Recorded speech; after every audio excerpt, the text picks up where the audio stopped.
What's up? Back with Brian yet again Yes, you are. for the Still last here. last Been to a lot of stadiums. last stadium review for the foreseeable future.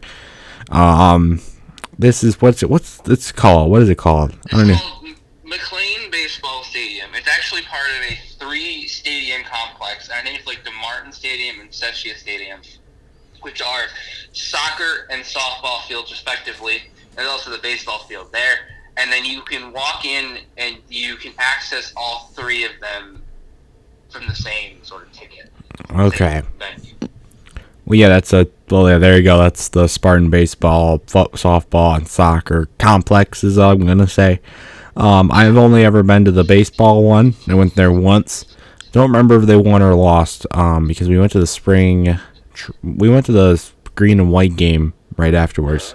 We were just trying to kill time basically until the green and white game. But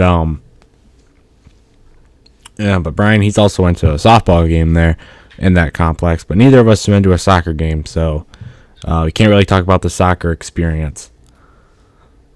No, we cannot. But let's the stuff itself. I think it's really cool that they've got all these in the same place. Usually, you can just walk in. Like if there's a game going on a weekday, you can just kind of walk in and it's free. And you gotta pay for like concessions and stuff. But other than that, it's still not a bad place to see a game because you can still sort of look in and a stadium, although like really small, it's still got a nice atmosphere. The stuff feels still nice and stuff like that. So really, it's not too bad. It's just pretty small. It is very small. The baseball stadium, which is the only one I've been to, is very small. There's not a lot of stuff. When you basically just walk in and go straight to your seat. There's no like concourse area below. Maybe there's like bathrooms and maybe one concession stand, but that's like it. There's really nothing else to do. And that's part of the other. It's not part of the baseball thing. That's when you walk out onto the little like midway or whatever you want to call it, and then between the three stadiums, and that's where all the concessions and restrooms and like that are located. I think there's like two sets of stairs that you go up, two like little entrances to the stands, and that's how you'll get in. There's a press box up there, and that's pretty. It runs probably from the home plate end of the third base dugout to the home plate end of the first base dugout. Would you say, or does it go over the dugouts too? I can't really remember. Somewhere in the dugouts is where the seating ends. It goes behind home plate. Still, you get a nice view of everything. Yeah, you can't sit in the outfield. No, you can't. There's the weird dimensions are though. I don't remember the dimensions, but in right field there's a hill. So they have two warning tracks. You have one for the hill, and you have one for the fence. So it's pretty weird playing right field and having to go back there, running backwards up the hill. They should probably remove that hill. Because the Minute Maid Park, home of the Astros, used to have a hill too. That was man-made, and it was really hard. It actually robbed a lot of home runs, so they got rid of it. I don't know how hard that would be to get rid of it. Fun fact. Well, it wouldn't be that hard. You just have to remove the fence, then level the ground, and put the fence back. I mean, it wouldn't be that hard. A softball stadium is sort of the same. Just you climb up and you go in and you watch the game. It's smaller. It's even smaller, obviously, because fewer people are going to watch softball, and the dimensions of the field themselves are pretty small. Right. Soccer stadium, there's just two sets of grandstands on each side, like you'd find like a high school football stadium. That's what the soccer stadium looks like. Nothing too crazy, just goals. I don't remember if that field is grass or turf. I hope it's grass, but I hope it's grass. That'll prevent a lot more injuries. But yeah, it's not anything too spectacular when it comes to just amenities because it is a complex. So, yeah. But there's also like, but I mean, it's just a fun time to go see a game, I guess. I mean, it's not anything too special. I mean, I didn't think it was anything too special. It's not special, but again, if you go on weekdays, it's free. Like when in elementary school, we got out early on Wednesdays. So if there was a Wednesday game in the spring, we would go because it was a free thing to do in the afternoon, and we liked baseball. So stuff like that, it's still fun to still fun to go, even though it's small, and it's really, really welcoming and stuff like that. So you can just kind of go, and you don't have. Yeah, there's a lot more open. There's a lot more feeling, especially since the crowds are usually not that bad. They're usually not gonna be like you're not shoulder to shoulder with somebody while watching a game. You get more open feeling and stuff. Speaking of that, we should probably talk about parking. I don't know about the parking situation. I don't think it's too great. You can park at Spartan Stadium, I believe. And then just walk? It's near Sparty, and I know there are those lots. Yeah, it is. I know that. And you can park in Jenison, too. Those two lots, I don't know if they're free or paid, but you can park there. You can probably park at Dem Hall, which isn't too far away. And parking isn't too bad, especially since there aren't going to be very many people there. So, yeah. But there's no, like, main parking lot. You're going to have to park somewhere and walk, though. Which is usually... Spartan Stadium's pretty close. Jennison's even closer. But which is not a real necessarily bad thing because it's a college campus. So you're not going to have these big parking lots near... Especially near, like, a baseball complex like that. It's right next to a bike trail, too. Like a biking and walking trail. So you could bike. You really still need to have a big parking lot there. When it's a trail, it's how you get in. Yeah. So it makes sense. It's not too bad of a situation. Especially since the crowd levels will usually not be that high.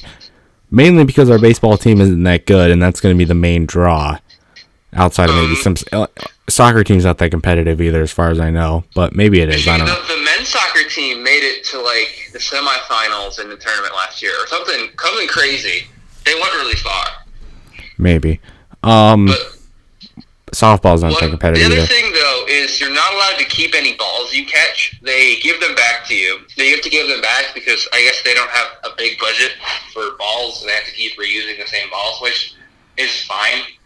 But you get like a quote-unquote prize, but you bet you have one. Those, like, foam Michigan State balls that are white with a Spartan head on one side and green with the auto owner's logo on the other side. Yep. You know what I'm talking about? Yep. You get those. For being a ball hawk, you get those. You get one of those for every ball you catch. So I was... So, yeah. You should... What they should do is they should mark the ball, take it from you, mark the ball, but then after the game you get the ball back. That's what they should do. That would be cool, but... So, like, you could still have the ball, but they could still use it. That ball be like their first home run or something, and they have to save the ball or something else. Well, then you should be able to meet the player and stuff. That's what they do in the MLB. Obviously, I'm going to go a little rant on Zach Hampel here, but he caught Mike Trout's first career home run, and he got to meet Mike Trout. So, there you go. That's the MLB, though. His 3,000th hit, too. And I believe he caught something else. Or maybe he did catch that one. He caught somebody else's first. He caught somebody else's first career home run too. I don't know who it was, but he got to meet him. He also got to meet. Yeah, he got to meet A-Rod. Funny story. I actually have a funny story that I forgot to tell in the Breslin Center review, but I'll get to it in a minute. But yeah, he caught A-Rod's 3,000th hit, and there was a whole lot of controversy because everybody wanted him to give the ball back. He wasn't going to give the ball back. Then eventually he did give the ball back. Or did he? I don't know if he did. I think he did, and then he's like, I want to meet the player and give him the ball, and I want to sign back. I think that's what he always asks for when he gets something to this kid. He wants to be the one to hand it to the player, and then he wants to sign back. Yeah. That was a whole lot of controversy over that. I mean, better for him to catch it, because he's going to keep track of the baseball, and he's going to know what it is, where it is, and he's going to know this is the ball. And it's not going to get damaged or tampered with or anything. Right, as opposed to some Joe Schmo who can, like, run away with it. So anyway, my funny story... Swap it out. Okay. Anyway, my funny story from the Breslin Center. So we were at a game, and I was sitting with my grandparents, and they were like, oh, look, A-Rod's in the seats. I didn't know about Alex Rodriguez at this point. Okay, I wasn't watching baseball at this point. So I thought they were talking about Aaron Rodgers. I'm like, oh, my God, Aaron Rodgers is here. And then I'm looking for Aaron Rodgers in the seats, and I can't find him. And then they finally show him on camera, and it's Alex Rodriguez. I'm like, who is this guy? This is not Aaron Rodgers. I don't know why I thought it was Aaron Rodgers. Nobody's ever... I mean, I've heard people nickname Aaron Rodgers A-Rod before. That's why I figured that out. But, no, I never heard of Alex Rodriguez up until that point. But, yeah, Alex Rodriguez did go to a basketball game at one time, and I was there for it. There you go. Nice. I don't think any celebrities have gone to the game I have. Well, shit. I was in the same game as Patrick Mahomes. He was at the Final Four with me. Well, yeah, because Texas Tech was in their Final Four. Yeah, he was. He was there. Charles Barkley, of course, was there. He's the best. So a lot of celebrities were at the Final Four. I mean, come on. It's the Final Four. But anyway, I might as well give our final reviews of the complex now. I said like 6 or 7. I'd say probably 7. Nothing special. Yeah, 7. I'd say 7. Nothing special. Right, 7 sounds good. But it's a nice, small, open place. So it's got its benefits. It's got its not benefits. But anyway, guys, that's our review of what's it called? I don't even know what it's called. McLane Baseball Stadium, as well as the Barnes Stadium and Siskiyou Stadium. And I think it's like McLane Baseball Stadium at Cobb's Field or something like that. But that's the thing. I'll go into YouTube Studio and title this video for you. That's it. It's pretty nice, but at the end of the day, it's nothing too crazy special. Right. So anyway, guys, that's it. So whenever we do eventually go to another stadium, we'll do another review of another stadium. But until then, guys, see some other content, and I'll see you guys later. Bye.